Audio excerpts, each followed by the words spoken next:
Hey, what is up, everybody? We did it! Come on, round of applause. Let's go. Come on. A clean sweep yesterday. Absolutely killed it, bro. Our lock of the day, Sabonis. I thought we were going to fall victim again. Both Wendell Carter and Sabonis both finished the game with 5 fouls. Both got in mad foul trouble. Sabonis had 3 fouls in the first half, only had 4 rebounds, if I'm not mistaken. Wendell Carter, he was 1 PRA away from hitting, and he had 5 fouls. And I was like, oh my gosh. I was like, I am the master at betting on players that like to get in foul trouble. And it almost happened yesterday, but I had faith. I believed in Sabonis. And in the last, 3 minutes of that game, Sabonis grabbed, 3 or 4 rebounds in, the last 2 minutes of that game. So, Sabonis, our lock of the day, clutches up. Shai Gilgeous-Alexander, he shatters his line. D'Angelo Russell, he shatters his line. Ja Morant obliterated his line by 22 points. And Wendell Carter also hits in his line as well. So absolutely slapped it yesterday. Here's my slips. I did a handful in a bunch of different ways. So I did a 4-pick for 100 with Ja DeMontis, Shea, and I added De'Aaron Fox. This was a late ad for me. I should have put on the pinned comment, but I didn't. But that was a late ad for me, was De'Aaron Fox. Then I did a 4-pick for 20 with DeMontis, Shea, D'Angelo Russell, and Ja. And then I did a 5-pick for 40 with DeMontis, Shea, D'Angelo, Ja, and Wendell Carter. So, hit big yesterday. I know a lot of other people hit big yesterday. That's what it's all about, man. I'm so excited that I was able to hit for a lot of you guys. Also, never thought I'd have a clean sweep on my channel because I do so much more picks than other guys do. I know other channels only do around 2 or 3, maybe sometimes 4 picks, and I do a lot more than that. So, I never thought a sweep day would come, but it did. And I'm so glad because money, we won that money, man. Real quick, I want to show you guys hella love. I don't even understand how this is possible. February 1st of last February, I started my YouTube channel a while back. I was doing a podcast and a radio show through a college here where I live. And on February 1st, I had 26 subs. My best viewed video was about 80 views. And today, on March 1st, a month later, I now have 701 subscribers. I went from 26 to 701 to add 675 subscribers. I went from, maybe 200, 300 views all time on my channel to 12,000 in 1 month. I had 3 1,000 view videos and one 2,000 view video, including back-to-back 1,000 view videos the day before yesterday and yesterday. Unbelievable. Absolutely. I don't even know where to start, bro. I literally wish I could thank every single one of you because, this is incredible. I just kind of had an idea. I was just like, hey, man, let me just help some people out on a Discord channel, and it's blown up the way it has. I can't even put into words how much it means to you guys, really. Other than that, though, February was a super successful month for us, too. Our locks of the day in the month of February went 21-6, so we absolutely killed it with our locks of the day. I'm not going to go back and do every single pick I did for the month because I did a lot, obviously, back when I was doing every single game picks. But, it's just incredible what you guys have done for me.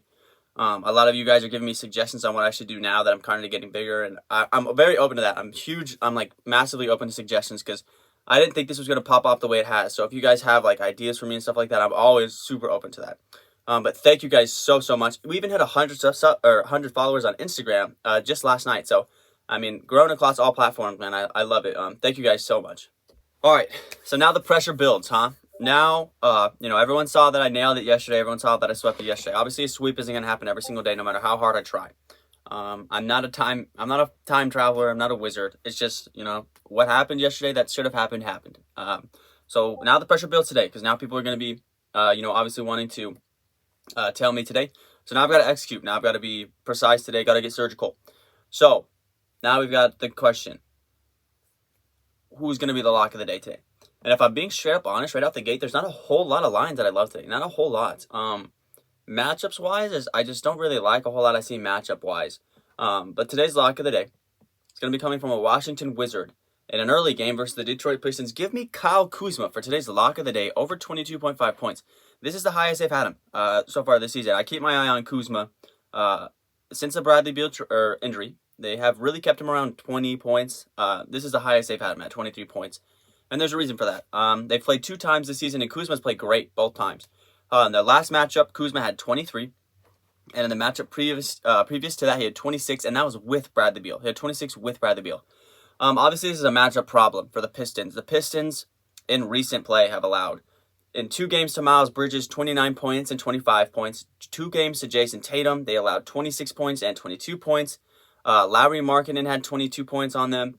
So obviously they have a little bit of a problem guarding a 3/4 on this team. So obviously the Pistons don't match up too fairly well.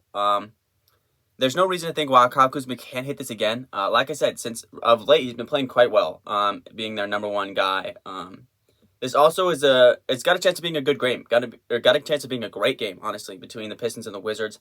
The Pistons' record is horrible. Obviously, they're not a great team, but they've been keeping it pretty close. They've been keeping it competitive with even teams like the Boston Celtics. So I anticipate this to be a close game, as well as Kyle Kuzma to get his buckets. Let's go today.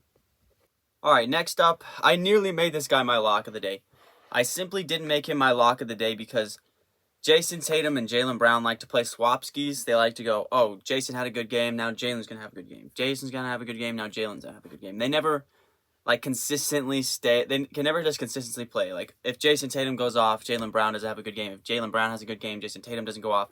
They just like to play back and forth with each other. So that's why I went with Kuzma, because Kuzma's a pure number one option. Jason Tatum isn't necessarily a pure number one option. He's it's more like a 1A, 1B with the Celtics. Because this team is great. It's a great team. I tend to stay away from them just because of the inconsistency sometimes when it comes to scoring with these guys. But I'm going to go with Tatum today. Over on Tatum's 26.5 points. They played each other 3 times this year. 2 times Tatum had 34 points and 38 points. So Tatum obviously is a matchup nightmare for the Hawks, as the Hawks have no real no real wing defender. They don't have anybody to guard forwards that can score the ball really well.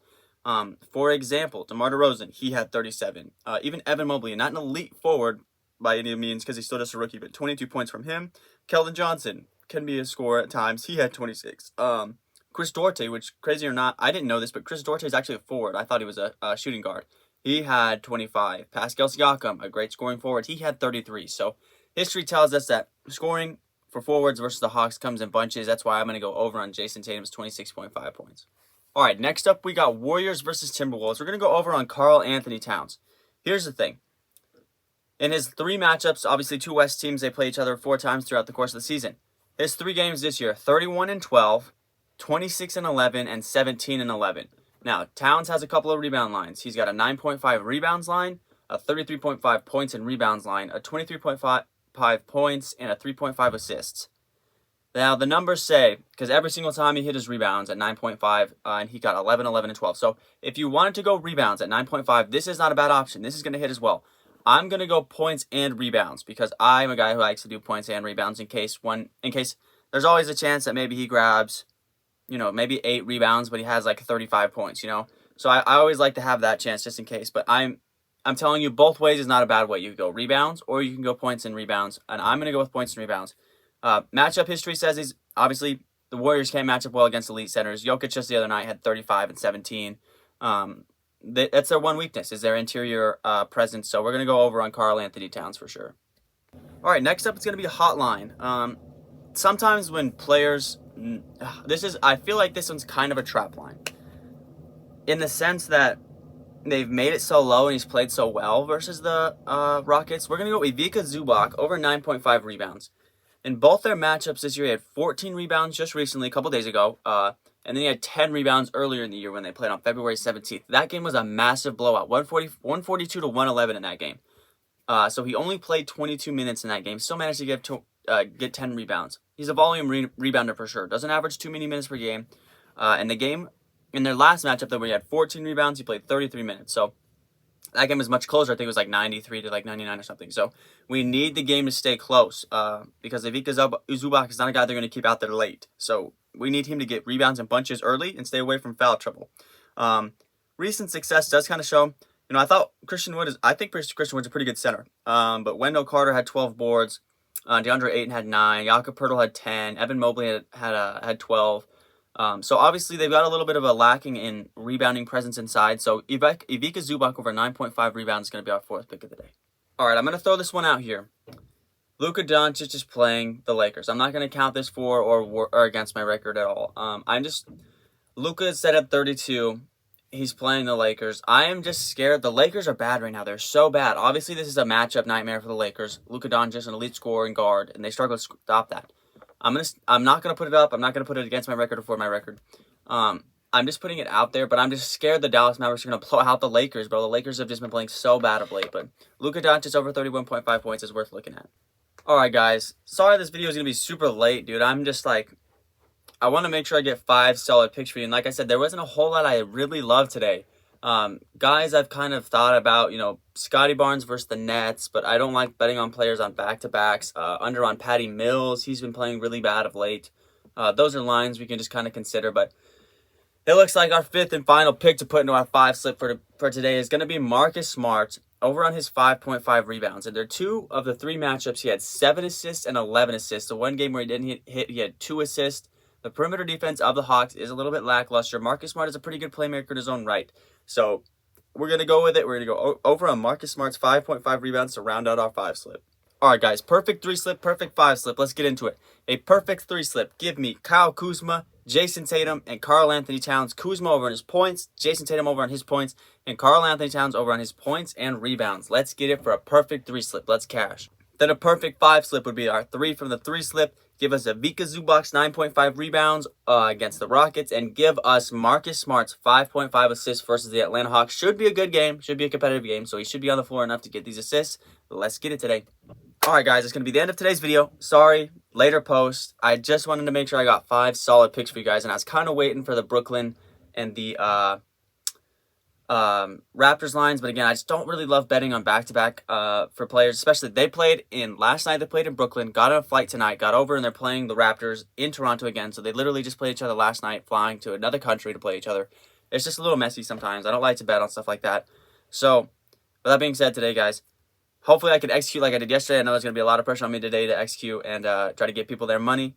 So hopefully I can do that. Lord willing, all of this depends on God and what he's feeling like today. So hopefully we can get that money. Thank you guys so much again. We just hit 700 subs. Road to 800. Let's get this stuff. Let's go.